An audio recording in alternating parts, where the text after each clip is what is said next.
నమస్కారం. జిల్లా సమగ్ర నివేదికకు స్వాగతం. ఈ కార్యక్రమం ద్వారా ఆయా జిల్లాల అభివృద్ధి కార్యక్రమాలు, సంఘటనలు తదితర విషయాల గురించి మనం తెలుసుకుంటున్నాం. ప్రస్తుతం హైదరాబాద్ జిల్లా నుంచి మా ప్రతినిధి ఎంఎస్ లక్ష్మి గారు అందుబాటులో ఉన్నారు. వారిని అడిగి మరిన్ని వివరాలు తెలుసుకుందాం. నమస్కారం. నమస్కారం అండి. చెప్పండి, హైదరాబాద్ జిల్లాలోను నగరంలోను ఇటీవల చోటు చేసుకున్న పరిణామాలు ఏమిటి?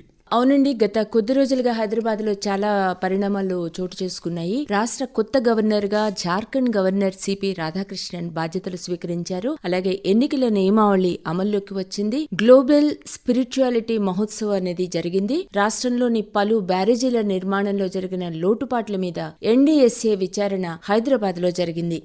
కొత్తగా గవర్నర్ బాధ్యతలను సిపి రాధాకృష్ణన్ స్వీకరించారు కదా, వారి నేపథ్యం ఏమిటి? గవర్నర్ డాక్టర్ తమిళిసై సౌందరరాజన్ రాజీనామా చేయడంతో రాష్ట్రపతి ద్రౌపది ముర్ము జార్ఖండ్ గవర్నర్ సిపి రాధాకృష్ణన్ కి తెలంగాణ రాష్ట్ర గవర్నర్ గా అదనపు బాధ్యతలు అప్పగించారు. అలాగే పుదుచ్చేరి లెఫ్టినెంట్ గవర్నర్ గా కూడా ఆయనకే అదనపు బాధ్యతల్ని అప్పగించారు. హైదరాబాద్ లోని రాజ్భవన్ దర్బార్ హాల్లో హైకోర్టు ప్రధాన న్యాయమూర్తి అలోక్ అరాధే గవర్నర్ గా రాధాకృష్ణన్ తో ప్రమాణ స్వీకారం చేయించారు. ముఖ్యమంత్రి రేవంత్ రెడ్డితో పాటు ఆ కార్యక్రమంలో రాష్ట్ర శాసన మండలి చైర్మన్ గుత్తా సుఖేందర్ రెడ్డి, మంత్రులు, ఇంకా పలువురు శాసనసభ్యులు, ప్రముఖులు ఈ కార్యక్రమంలో పాల్గొన్నారు. ఆ రోజే గవర్నర్ యాదగిరిగుట్ట లక్ష్మీ నరసింహస్వామి ఆలయాన్ని సందర్శించారు.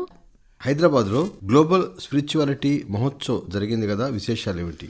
భారతదేశం అంటేనే సంస్కృతి, సాంప్రదాయం, ఆధ్యాత్మిక శక్తికి ప్రతీకగా భావిస్తారు. దేశంలో స్పిరిచువల్ టూరిజం చాలా వేగంగా వృద్ధి చెందుతోంది. ఇందులో భాగంగా ప్రపంచ దేశాల్లోని ఆధ్యాత్మిక గురువుల్ని ఒకే వేదిక మీదకి తీసుకురావడం కోసం హైదరాబాద్ లోని కన్హా శాంతివనంలో ఈ గ్లోబల్ స్పిరిచువాలిటీ మహోత్సవ్ 2024 కార్యక్రమాన్ని కేంద్ర సాంస్కృతిక పర్యాటక శాఖ నిర్వహించింది. ఈ కార్యక్రమానికి రాష్ట్రపతి ద్రౌపది ముర్ముతో పాటు మఠాధిపతులు, పీఠాధిపతులు, ఇంకా వివిధ దేశాల ఆధ్యాత్మిక గురువులు హాజరయ్యారు. ప్రముఖ ఆధ్యాత్మిక గురువు దాజీ ఆధ్వర్యంలో కన్హా శాంతివనంలో ఈ కార్యక్రమం జరిగింది. ఆధ్యాత్మిక భావనని ముందుకు తీసుకువెళ్తూ వసుధైవ కుటుంబకం అనే ఆలోచనని ప్రతి వ్యక్తి దగ్గరికి తీసుకెళ్లాలన్న సందేశం ఈ ప్రపంచానికి పంపాలనే లక్ష్యంతో మన దేశంలో మొట్టమొదటిసారి ప్రపంచ నలుమూలల నుంచి వచ్చిన ఆధ్యాత్మిక గురువులు వారి మతాల సారాన్ని, అనుభవాల్ని, ఆధ్యాత్మిక తాత్విక ఆలోచనల్ని ఈ వేదిక మీద పంచుకున్నారు. ఎన్నికల నియమావళి అమలు తీరు హైదరాబాద్ లో ఎలా ఉంది? అలాగే ఓటర్ చైతన్య కార్యక్రమాలు ఎలా జరుగుతున్నాయి?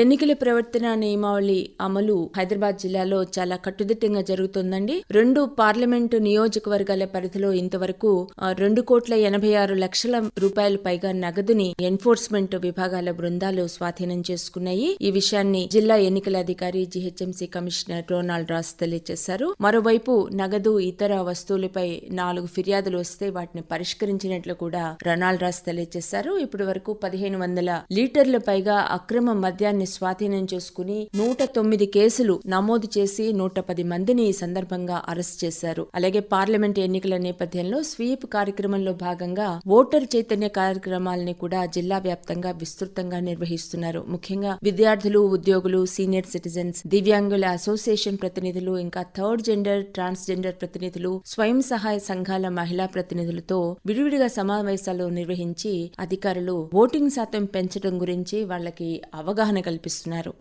జాతీయ ఆనకట్ట భద్రతా సాధికార సంస్థ ఎన్డీఎస్ఏ విచారణ ఎలా జరిగింది? మేడిగడ్డ బ్యారేజీ నిర్మాణంలో లోపాల్ని అధ్యయనం చేయడానికి జాతీయ డ్యామ్ సేఫ్టీ అథారిటీ నియమించిన చంద్రశేఖర్ అయ్యర్ కమిటీ 3 రోజుల పాటు హైదరాబాద్ లో వివిధ సంస్థలు, భాగస్వాములతో విచారణ జరిపింది. మేడిగడ్డ, అన్నారం, సుందిళ్ల ఆనకట్టల విషయమై కేంద్రీయ జల సంఘం నిబంధనల మేరకు పాటించవలసిన నియమ నిబంధనలు పాటించారా అన్న విషయంపై నిర్మాణ సంస్థలు, ప్రభుత్వ అధికారులు, ఇతర భాగస్వాములందరితో ఈ కమిటీ ఇన్పుట్స్ తీసుకుంది. 3 రోజుల పాటు ఇంజనీర్లు, నిర్మాణ సంస్థల ప్రతినిధులు అన్ని అంశాలపై విస్తృతంగా చర్చించింది. ఆయా విభాగాల ఇంజనీర్లతో విడివిడిగా సమావేశాలు నిర్వహించి కమిటీ సంబంధిత అంశాలపైన పూర్తి సమాచారాన్ని సేకరించింది. అదండి, హైదరాబాద్ జిల్లా నుంచి మా ప్రతినిధి ఎంఎస్ లక్ష్మి గారు అందించిన జిల్లా సమగ్ర నివేదిక. మరి మరో రోజు మరో జిల్లా సమగ్ర నివేదిక విందాం. అంతవరకు సెలవు. నమస్కారం.